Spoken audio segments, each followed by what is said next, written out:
Olá! O Mais Cultura está no ar, com uma edição dedicada ao escritor Murilo Rubião. Seja muito bem-vindo!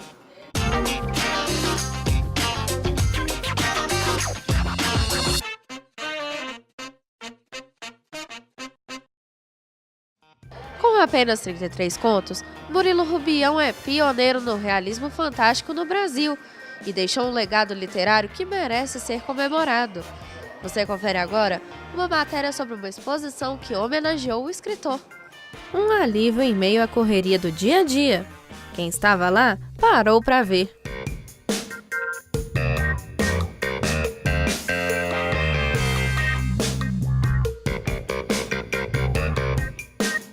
Os personagens dos contos de Murilo Rubião ganharam as ruas da cidade e conquistaram muitos sorrisos.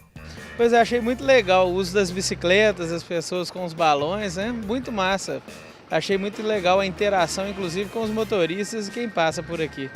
Esses personagens compõem o legado do escritor como precursor do realismo fantástico. Esse cortejo partiu de um convite da curadoria da exposição para a gente recriar um pouco esse universo do Rubião e levá-lo da exposição para a Praça da Liberdade, para sensibilizar as pessoas a virem conhecer o Rubião, quem ainda não conhece.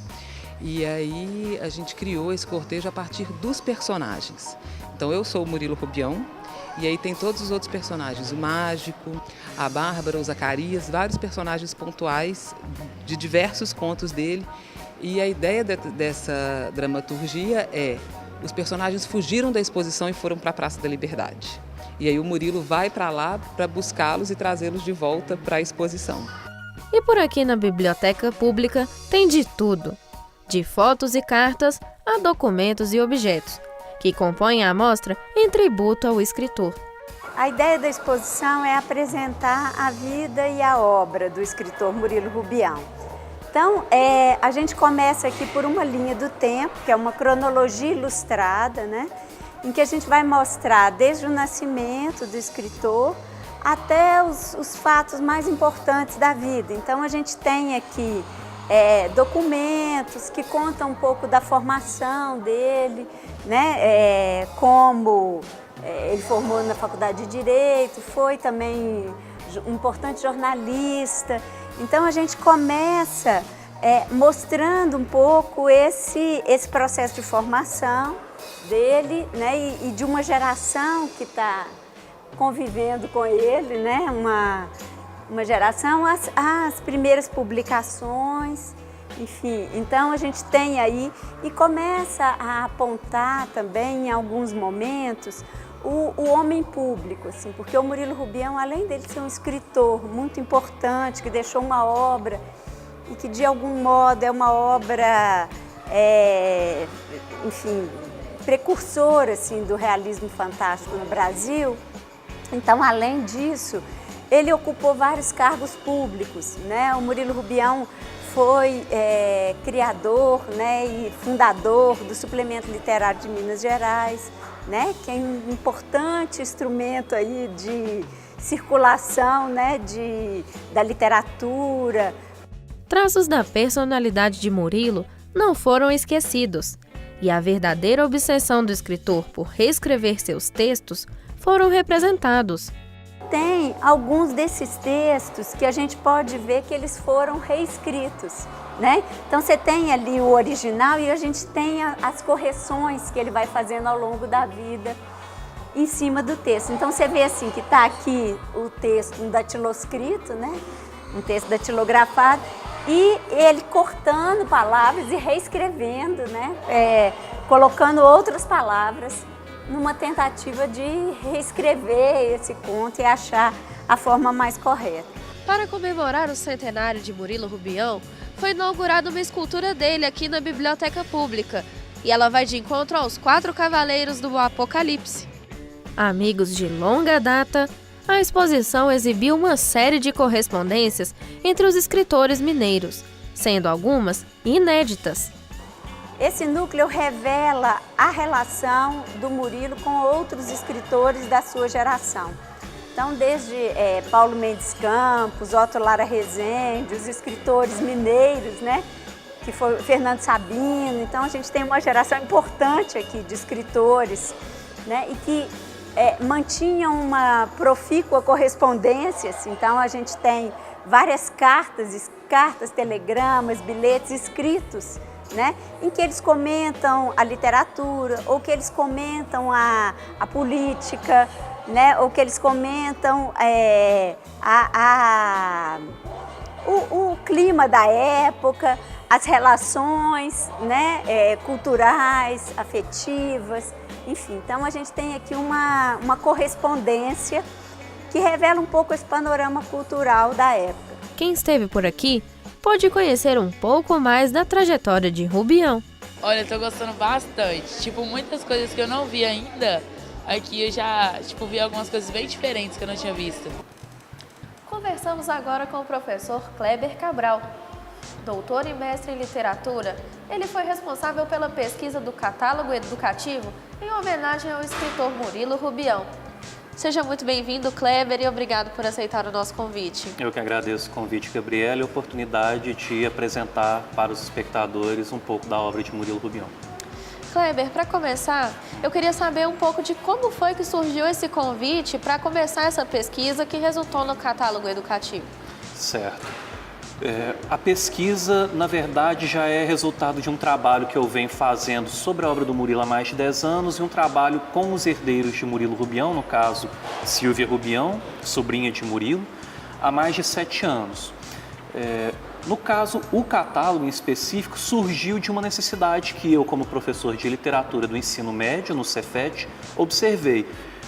A necessidade é que o Murilo desapareceu dos livros didáticos. Quando muito, ele aparece como uma menção rápida, o que, a meu ver, é uma grave lacuna, dado que o Murilo é o precursor do que seria o realismo fantástico na literatura brasileira do século XX. Aí, quando eu observei essa lacuna, eu comentei com a Silvia, a gente já estávamos com os trabalhos da exposição em andamento, e eu comentei que seria pertinente que fosse feito um catálogo didático a ser distribuído em escolas, a fim de informar e formar novos leitores, né, de quem foi Murilo Rubião, qual a importância de sua obra, né, em que constitui a obra dele, quais as características, coisas assim. Agora, nessa pesquisa de cartas, correspondências Sim. entre Murilo e outros autores, você descobriu um outro viés da obra de Murilo? Podemos dizer que sim, pois tanto a obra como a personalidade de qualquer pessoa se modifica de acordo com a perspectiva a partir da qual ela é observada. O Saramago dizia que para conhecer uma pessoa ou um objeto é preciso dar-lhe a volta, né? Pois ao dar a volta muda-se a posição de observação e muda-se a forma de se compreender. No caso do Murilo, só havia um livro de cartas dele com o Mário de Andrade publicado em 95, mas é uma edição que não traz todas as cartas. Para a minha tese, no caso, eu encontrei 11 cartas novas de Murilo com Mário, o que além de redimensionar a correspondência, modifica a leitura que se tinha do contato entre Murilo e Mário, por exemplo. E nas cartas com Murilo e Otto, é um outro Murilo. É um Murilo, por que é um outro? Primeiro, só se conhecia o Murilo dos contos e de algumas entrevistas. Esse Murilo das cartas é outro Murilo. Primeiro, é outro porque de acordo com cada interlocutor, é um personagem que se cria. O Murilo que conversa com Mário de Andrade não é o mesmo Murilo que conversa com Otto. Com Mário, há um distanciamento de um aprendiz de escritor, no caso Murilo, conversando com o mestre da literatura, Mário, em busca de conselhos. Com Otto, já são dois amigos de quase a mesma faixa etária. O Murilo é um pouco mais velho do que Otto, são 6 anos de diferença. Mas há como que eu posso dizer, uma cumplicidade, uma informalidade que não há com Mário de Andrade. E com Mário de Andrade há uma outra questão. Mário de Andrade tinha dificuldade para compreender os contos de Murilo. Já Otto não, já há um diálogo mais franco, mais horizontal.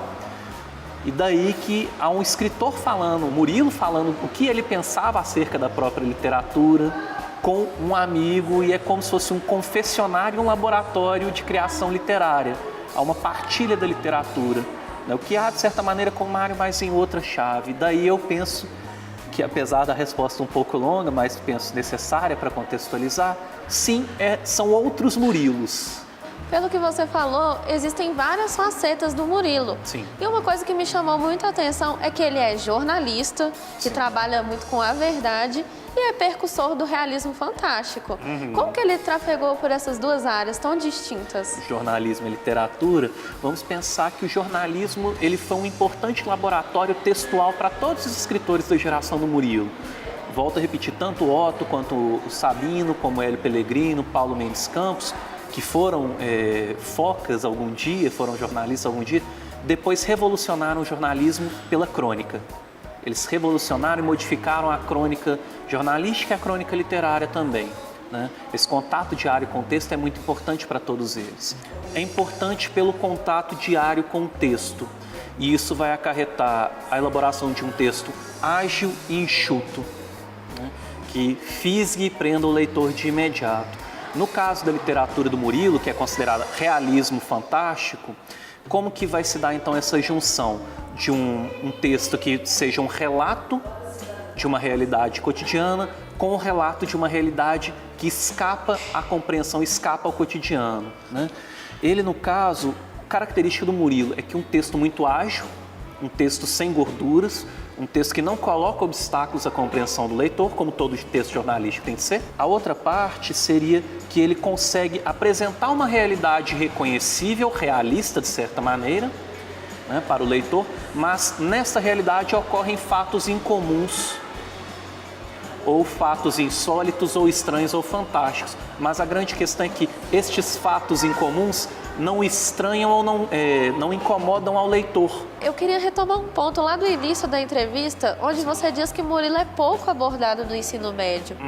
Apesar dele ser amplamente estudado no meio literário, Sim. ele ainda é pouco conhecido do grande público. Essa exposição e esse catálogo educativo, eles são um caminho para trazer Murilo Rubião para o grande público?